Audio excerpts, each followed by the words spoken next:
Let us understand the usage of between in conjunction with AND while filtering data from data frames. Let's create the Spark session object here. Once it is created, let's read the air traffic data for the month of 2008 January into a data frame. This will take care of creating the data frame by name air traffic for us. We should be able to print the schema, and also we should be able to get the count. We have 605,000 plus records as part of this data frame. Now, to understand more about between and AND, let's perform this task. The task is nothing but get count of flights departed late between 2008 January 1st to January 9th using flight date. However, we do not have a column by name flight date as part of our data frame air traffic. The information related to flight date is distributed across year, month and day of month.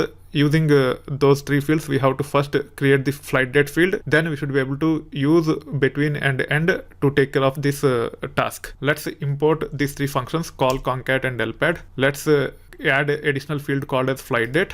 Now air traffic will be updated with the additional column flight date. However, here I haven't assigned it to any other data frame. This will create a new data frame with flight date. You can actually preview the output and you can see the flight date here. Now using the same logic, I will be invoking filter.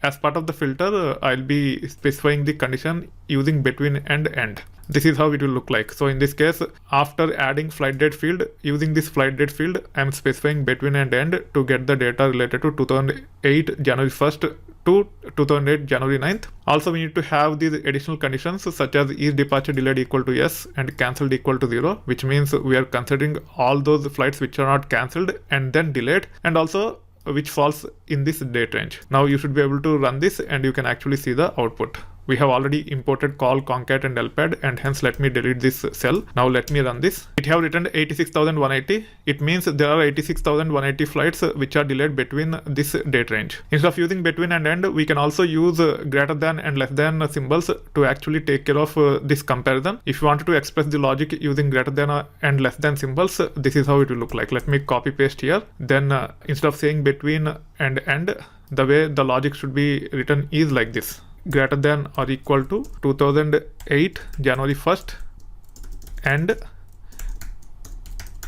flight date less than or equal to 2008 January 9th. Now let's run this and we should be able to see the same count even with this logic. It also confirms that when we use between and AND, even these values are included as part of the comparison. Now let's take care of this using API-style. Let's import call function first. Let's create a hypothetical column type object by name C. If you wanted to get help on between, you can actually use help like this. If you look at the between function that is available on column type, it takes two arguments, lower bound and upper bound. You can pass the lower bound and upper bound to it and you should be able to get the result using API-style. Now let's see the example using API-style. You just have to make sure that all the important functions are imported. We have already imported those functions, that's why I'm removing those. And when you actually look at the filter, we have is departure delayed equal to yes and then ampersand and then cancelled equal to 0 and then ampersand, and then in circular brackets we have to specify column name. The column name has to be specified using column type so that we can invoke between. Then you can invoke between, then you can actually specify lower bound and upper bound to it. We should be passing this as numeric type because the flight date which is being returned is of type numeric type only. Let me delete these double quotes. Now we should be able to run this and we can see the output. This will also return the same number of records, which is nothing but 86,140 or 180. You can see the output here.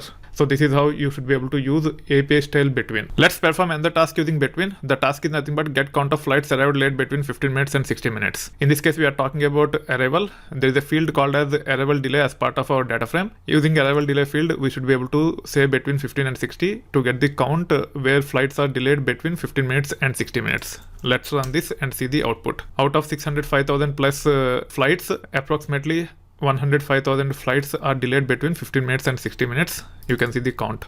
Same thing can be implemented using API-style. We just have to specify the logic like this.